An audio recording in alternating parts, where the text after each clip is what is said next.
Nature of Society, Part 2, Session 2. Last week, we started the term with descriptions and definitions of some economic terms.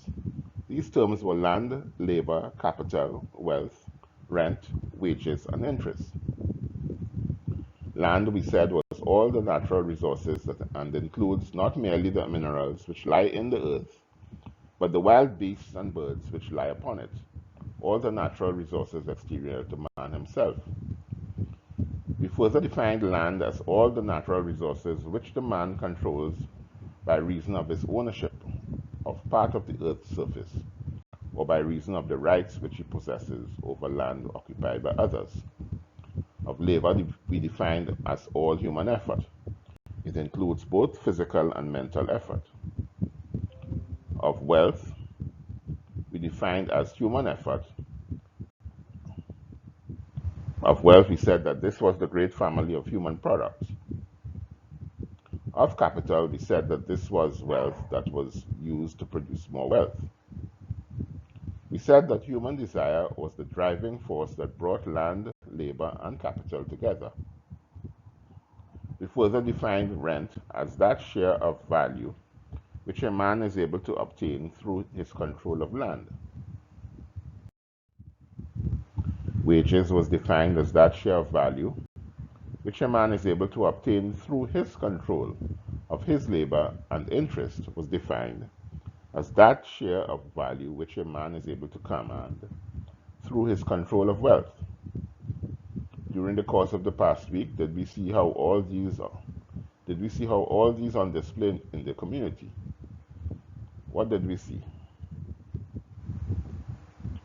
This week we will begin to explore the question as to whether poverty and social inequality are the inevitable result of the operations of natural forces, and that the best we can do about this is to provide for the majority of citizens, and that a minority will always have to suffer. What do we think of this? There are two underlying theories that speak to this inevitability and has found general acceptance with the majority of citizens throughout the world. These theories are the wage fund theory and the Malthusian Doctrine. The wage fund theory is based on the view that wages are paid out of a pre-existing stock of wealth, and that consequently labor is dependent on this stock for employment and for all payments thereto. There is another thought that suggests that an economy can only thrive and grow when investment of existing wealth is made in the economy.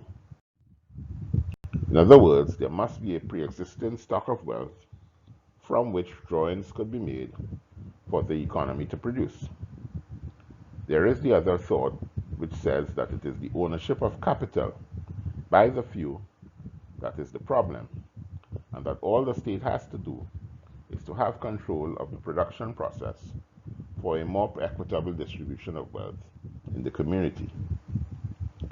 There's a third view of a mix of the two above policies by the state, where the state should allow private investment, and when and where there is shortfall of investment, government should step in and augment the investment by maintaining funding at a sufficient level. This third approach assumes that government would have control of the commanding resources of the economy. In all three instances, it is assumed that wages are paid from an available stock of wealth existing either from private sources or from the state, or both. The wage fund theory goes by the following simple equation. Wages equals capital, a pre-existing stock of wealth, divided by the number of laborers. This equation suggests that when pre-existing stock is low and its number of laborers are high, then wages will be low. When wages are high, the number of laborers are low for the same level of wealth. This theory, when put to the test, does not bear out.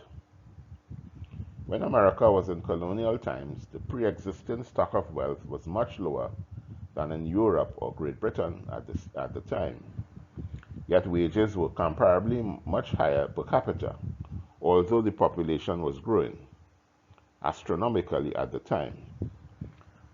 At the time, land was freely available, so that wages, determined at the marginal site, would have been high. There would come a time when lands would become fully claimed and wages would begin to fall. The other phenomenon that debunks the wage fund theory is that under the conditions of low wages, high employment, interest rates are consequently high because wealth is low.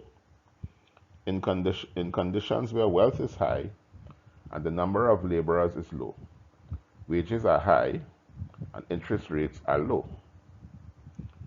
In periods of depression, as in the worldwide depression of the 1930s, this was a period of low wealth, low wages, high unemployment, and ironically low interest rates. Interest rates rose at the same time that the depression was lifted, when wages began to rise as well as wealth and employment. The wage fund theory also implies that for employers of capital to gain a greater reward for use of capital, wages would have to be low. This also does not bear out as seen by what happened in the Depression of 1930 and thereafter. Wealth increased only when wages increased, as depression was lifted. The wage fund theory does not explain how a person working for himself, his wages do not come from the same existing stock, from some existing stock. A fisherman or farmer is certainly paid from his fish catch or his agricultural produce. In many occupations, the worker is paid a portion of his produce as wages. It makes no difference if money is substituted for the portion of the produce. All wages in whatever category of labor expended are paid from the produce of that labor and from no other source. The produce of labor must produce more than the laborer's wage. It must produce enough wealth to pay rent, rates and taxes, interest, insurance premiums, depreciation, wear and tear, etc. If this does not happen, the business will eventually come to a halt.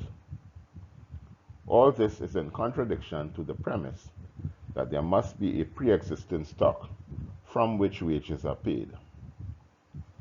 We will have a break now, and when we return, we will consider the premise of the existing wage fund theory that suggests the wages are advanced from a pre-existing stock of wealth for payments to laborers when the product takes a long time to be produced, such as a building project, etc.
There is the prevailing theory that a large stock of wealth has to be built up for the funding of a project that takes a long time to materialize.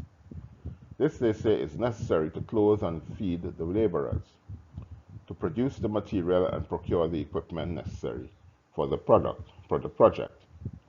When the product is produced and sold, the entrepreneur can recoup the expenditures incurred from the wealth put up originally. What are the facts?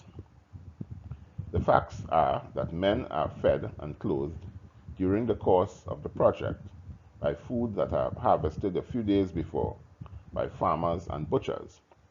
Clothes are provided by tailors made a few months earlier, milk delivered from dairies a few days before. The electricity is delivered by power stations, produced and supplied instantaneously. In summary, labor is provided from wealth produced day to day by their fellow men in society. Labor is being constantly provided in the society, producing numerous goods and services, the absence of which the society could not thrive. What actually happens in a long-term project is this. The contractor brings to the site all the materials and equipment, etc. This we call his capital, his wealth to produce more wealth. He may have credit from a bank in the form of an overdraft facility. All the while the project is proceeding, labor is being advanced and wealth is being produced. So far, the employer has advanced nothing, according to the wage fund theory. He only makes a payment at a stage or stages when there is a discernible manifestation of wealth through stages until completion. This payment received by the contractor is paid towards the provider of credit to liquidate the debt. At no time during the transaction is there the need to have a stock of wealth from which wages and all other expenses is taken. What the credit provided by the bank is a stock of wealth created by the laborers of society. When the laborers of the contractor produce the stages of wealth of the project, they produce value, which is exchanged for the value in the form of money, which can be used to purchase goods and services of comparable worth in the society. If this exchange cannot take place, then nothing can be produced in the community. For example, the building of bridges, giant reservoirs, and the like is not limited to any preconceived fund put up, but only by the day-to-day production of industry throughout the society. Capital cannot limit production. Capital is there to assist labor in production and not to pay labor as the wage fund theory suggests. Labor only depends on land and access to land. It is man's skill and knowledge that produce capital, which aids in production. The Malthusian Doctrine. The Malthusian Doctrine states that poverty is to be blamed on nature, which cannot provide for a constantly increasing world population. This is based on the simple calculation that populations double with the passing of every generation, and the earth could not provide resources to sustain this population growth. Can the Malthusian Doctrine explain the fact that although there is great incidence of poverty, there is an insurmountable unused stock of wealth in the form of food and other goods and services lying idle alongside this poverty in the world? The country is only overpopulated if by its production and trade it is unable to maintain its population. When crops are being plowed back into the land, or farmers are being paid not to produce, or production is restricted in many forms, quite obviously the pressure of population could explain poverty. In these very countries, large fortunes fall into few hands. Monopolies and other barriers restrict production, and there are some examples of chaotic governments bringing poverty on their peoples. The Malthusian Doctrine suggests that it is really survival of the fittest It is in the very nature of things for poverty to exist, and so it is every man for himself, and God for we all, to secure his existence. What are the facts? In the animal kingdom, wild creatures are limited in number only by two forces: available food and falling prey to their natural enemies. When there is food in abundance and no natural enemies about, wild animals are known to man to multiply to the extent their numbers do become a nuisance eventually. Man is not similar. What the facts show that with abundance of food and shelter, the rate of reproduction in man actually reduces when these circumstances prevail. Man has certainly found a way to create the conditions through science and technology to insulate himself against the threat of hunger. Man can produce any quantity of food he desires to feed the entire world population, and will continue to do so even when the world population increases. The problem is in the distribution of this food to the entire world population. As far as shelter is concerned, it is said that there is enough land mass to adequately shelter the entire world population many times over, and still cater to the needs of environmental conservation, etc. Although the wage fund theory and the Malthusian Doctrine have been exploded by academics and writers, the essence of these views still linger.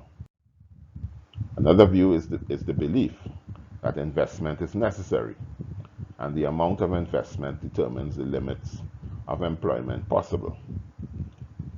The other belief is that poverty, war, and pestilence belong to the natural order of things. The prodigious powers of nature are newly discovered by man every year. It is inexhaustible in its ability to provide for man's benefit and use. When man uses nature, nature gives back in abundance. The productive power in man can certainly treat with any circumstance of want, but he must have access to nature. Production is therefore not the issue to the alleviation of poverty and want. It is access to nature and the distribution of wealth that holds the answers to this perennial dilemma. Next week we shall be looking at the distribution of wealth. Before we end, I would like, again, to let you attendees know that Unsustainable Development is an educational offering devoted to the dissemination of its course to all of mankind and to those who have the English language as their official language in the first instance, and to all eventually all over the world.